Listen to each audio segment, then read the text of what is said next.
நீங்கள் நல்ல ஆரோக்கியமான சாப்பாடு தான் சாப்பிட்றீங்க. அன்றாடம் செய்ய வேண்டிய வேலைகள் எல்லாமே சுறுசுறுப்பாக எல்லாமே முடிச்சிடுறீங்க. ஆனால் இன்னும் ஏன் உங்களுக்கு சோர்வு, தலைவலி, உடல் வலி, மூட்டு வலி எதுக்குமே எனர்ஜி இல்லாமல் போகிறது? இது எல்லாத்துக்கும் காரணம் நமக்கு ஏதோ பெரிய நோய் வந்துருச்சு அப்படிங்கிறது கிடையாது. பெண்களாகிய நம்ம அன்றாடம் தினமும் செய்யக்கூடிய 10 தவறுகள்னால தான் இந்த மாதிரி நம்ம உணர்றது. என் அன்பு சகோதரிகளுக்கு வணக்கம். நான் பிரியா. இதுதான் மனிதியின் குரல். இந்த வீடியோவில் எந்த டாக்டர் லெக்சரும் கிடையாது, எந்த டயட் பிளானும் கிடையாது, எக்ஸசைஸ் ரொட்டீனும் கிடையாது.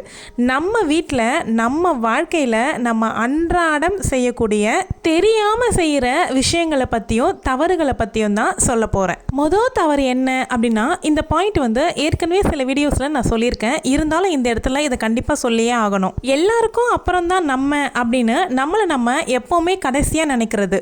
கணவர், குழந்தை, வீடு, வேலை, பணி சுமை இது எல்லாத்துக்கும் அப்புறமா தான் நான் அப்படிங்கிறத நம்ம மைண்ட்லேயே ஃபிக்ஸ் பண்ணிவிட்டு நம்ம உடம்பை நம்ம அதை நோக்கி புஷ் பண்ணி தள்ளிக்கிட்டே இருக்கோம். இப்படி வாழறது ஒன்றும் பெரிய சாக்ரிஃபைஸான விஷயம் கிடையாது. இது ஒரு ஸ்லோ டேமேஜ்.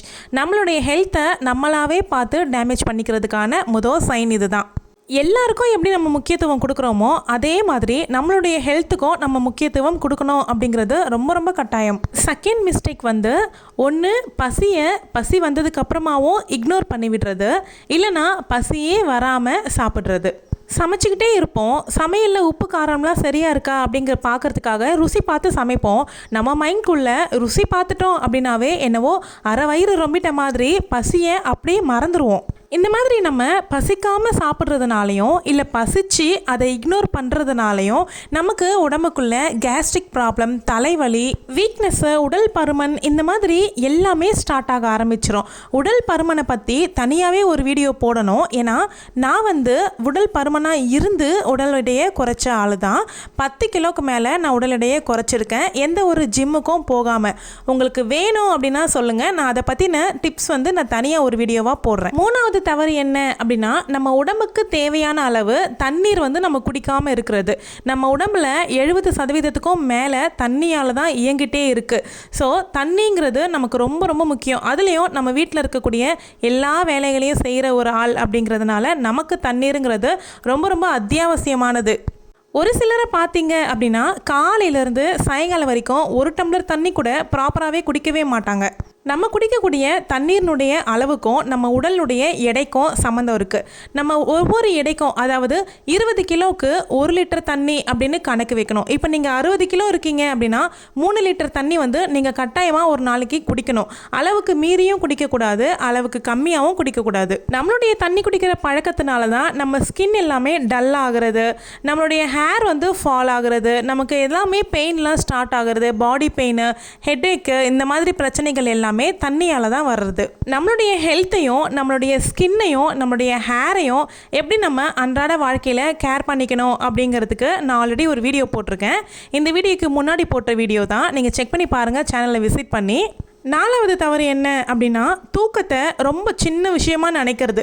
தூக்கம் தானே, பரவாயில்ல அப்படின்னு நினச்சிப்பாங்க. நான் வழக்கமாகவே 4 மணிக்கு எந்திரிக்கக்கூடிய ஆள் தான். அதாவது பிரம்ம முகூர்த்த பூஜை செய்ய போகிறேன் அப்படின்னா 3 மணிக்கே கூட எந்திரிப்பேன். பிரம்ம முகூர்த்த பூஜை செய்ய வேண்டிய வேலை இல்லை அப்படின்னா நான் 4 மணிக்கு எந்திரிப்பேன். 4 மணிக்கு எந்திரிக்கிறதுக்கு உண்டான டிப்ஸ் எல்லாமே என்னுடைய இன்னொரு சேனலான பக்கத்து வீட்டு பொண்ணு பிரியா அந்த சேனலில் நான் போஸ்ட் பண்ணிக்கிட்டு வரேன். உங்களுக்கு விருப்பப்பட்டீங்க அப்படின்னா அந்த சேனலையும் விசிட் பண்ணி பாருங்கள். மதிய தூக்கம் அப்படிங்கிறது கூடாது தான், அது தவறான செயல் தான். இருந்தாலும் கூட நம்ம உடம்புக்கு சோர்வாக இருக்கிற டைமில் நமக்கு தூக்கம் தேவைப்படுது அப்படிங்கிற சிக்னலை நமக்கு கொடுக்கும். அந்த மாதிரி டைமில் நம்ம தூக்கம் எடுத்துக்கணும் அப்படிங்கிறது என்னுடைய அறிவுரை. அந்த மாதிரி டைமில் தான் நம்ம மைண்டுக்கு வரும், இத்தனை வேலை இருக்கே, இதை முடிக்காமல் நம்ம போய் இப்போ தூங்கணுமா அப்படின்னு நினைப்போம். அந்த உடம்பு டயர்ட்லேயே, தலைவலியிலேயே நம்ம எல்லா வேலைகளையும் முடிக்கிறதுக்கு பதிலாக கொஞ்ச நேரம் ரெஸ்ட் எடுத்துகிட்டு மற்ற வேலைகளை நல்லா பிரிஸ்காக செய்யலாம். குழந்தை வச்சுருக்கீங்க அப்படின்னா குழந்தை தூங்கட்டும், அதுக்கப்புறமா நம்ம தூங்கிக்கலாம் அப்படின்னு நினைப்போம். இப்போ குழந்தை தூங்கும் போது தான் வேலை செஞ்சு முடிக்க முடியும் அப்படின்னு நினைப்போம்.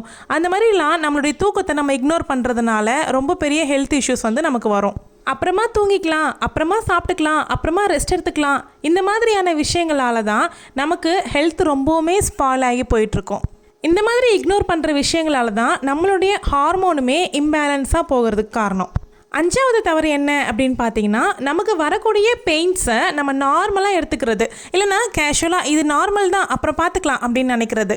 நம்ம உடம்பு வந்து நம்ம கூட எப்போவுமே பேசிக்கிட்டே தான் இருக்கும், ஆனால் அதை நம்ம காது கொடுத்து கேட்குறது கிடையாது.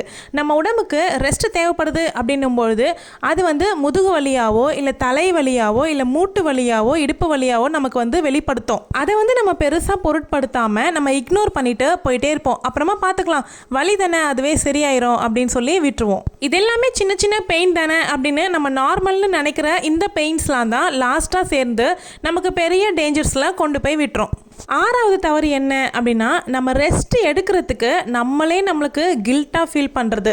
ஐயோ குடும்பத்தார் என்ன நினைப்பாங்களோ. பெரும்பாலும் வந்து மாமியார் கூட ஒன்றா இருக்கிற குடும்பத்தில் இது நிறையவே நடக்கும். நம்ம இப்போ ரெஸ்ட் எடுத்தோம் அப்படின்னா நம்ம மாமியார் திட்டுவாங்களோ இல்லை ஏதாவது சொல்லுவாங்களோ அப்படின்னு நினச்சிக்கிட்டு ஓடிக்கிட்டே இருப்போம் முடியலனாலும். அவங்க சொல்வாங்க இவங்க சொல்வாங்கன்றதை தாண்டி நமக்கே ஒரு கில்ட் வரும். முதல்ல நமக்கு நம்ம தான் எதிரி.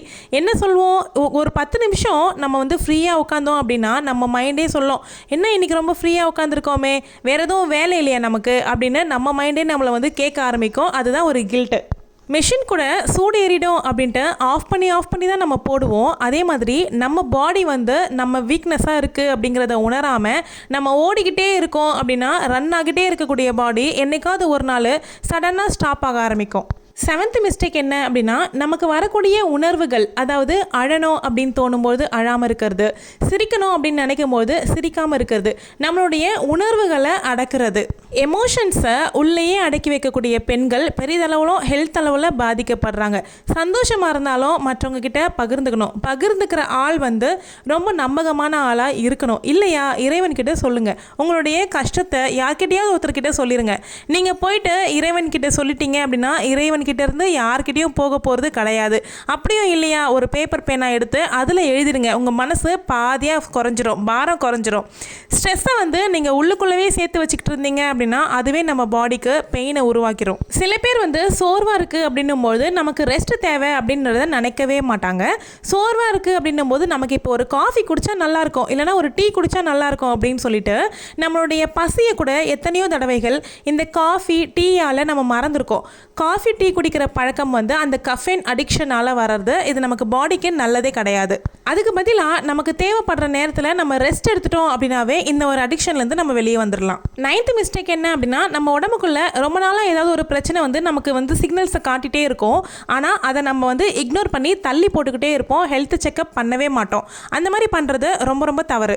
10th மிஸ்டேக் என்னென்னா, எல்லாருக்கும் வரக்கூடிய பிரச்சனை தான் நமக்கும் வந்திருக்கு அப்படின்னு நினச்சி எல்லாத்தையும் இக்னோர் பண்ணுறது. Hair fall, irregular periods, tiredness இதெல்லாமே எல்லாருக்கும் வர்றது தான் அப்படின்னு நினச்சி நம்ம இக்னோர் பண்ணிடுவோம். அது தவறான செயல். நார்மல்னு நினச்சி இக்னோர் பண்ணாதீங்க. நம்ம உடம்பு நமக்கு கொடுக்கக்கூடிய சயின்ஸ்ன்னு நினச்சி நோட்டீஸ் பண்ணுங்கள். பெண்கள் வந்து ஸ்ட்ராங்காக இருக்கிறது பெயினை வந்து டாலரேட் பண்ணுறதுனால கிடையாது, பெயினை இக்னோர் பண்ணாமல் நோட்டீஸ் பண்ணி கேர் எடுக்கிறதுனால தான். இந்த வீடியோ உங்களுக்கு பயமுறுத்துறதுக்காக கிடையாது, ஒரு அவேர்னஸ்க்காக எடுத்தது தான். நீங்கள் ஸ்ட்ராங்காக இருந்தீங்க அப்படின்னா தான் உங்கள் ஃபேமிலி ஹெல்த்தியாக இருக்கும். இந்த வீடியோவில் சொல்லியிருந்த 10 மிஸ்டேக்கில் நீங்கள் எந்தெந்த மிஸ்டேக்ஸ்லாம் பண்ணிட்டு இருக்கீங்க அப்படின்னு கமெண்ட்ல ஷேர் பண்ணிக்கோங்க. வீடியோ பிடிச்சிருந்தா லைக் பண்ணிட்டு மனிதியின் குரல் சேனலை சப்ஸ்கிரைப் பண்ணிக்கோங்க. தேங்க்யூ.